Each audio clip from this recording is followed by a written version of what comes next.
আমরা এখন আসছে পাতলা বন। পাতলা বনটা দেখেন আপনারা। পাতলা বন বলতে নদী দেখি, কিছু গাছগাছালি দেখি। এখানে পাহাড়ি অঞ্চল,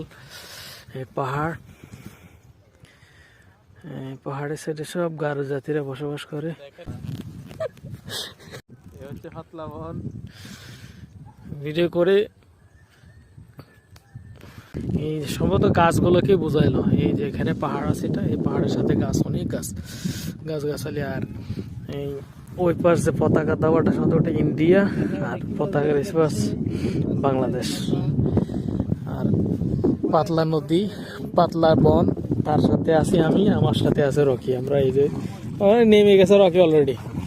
আমার জুতা খুলতে হবে, কেন আমার জুতা হইলো লেদারের, ওর হইলো গিয়া প্লাস্টিক, ওটা সমস্যা নাই, মোজা লাগানো আছে, সমস্যা। পাতলা বন বলতে বুঝলাম না কিছু, এখানে গাছগাছালি কিছু, এটাই পাতলা বন নাকি? গারো জাতিদের বসবাস বেশি এই আপনার বর্ডার অঞ্চলগুলা দিয়া।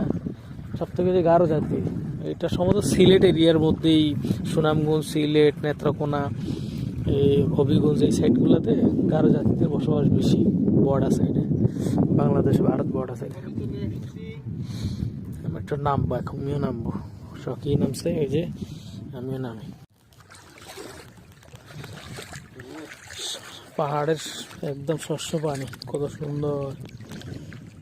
ওই দিক থেকে পাহাড় দিয়ে আসে এই পানি, নদী হয়ে যায় বর্ষা সিজনে। এখন তো পানি ভরে গেছে, আর এদিকে যাইতেছে পানি, খুবই সুন্দর পরিষ্কার পানি, পাওয়া দেখা যায়, ভালোই লাগে। পানি একদম ঠান্ডা, বোলাগঞ্জের মতো, ভালোই লাগে। বাইরে রকি আর আমি, সূর্যের আলো ধরে তাকানো যায় না।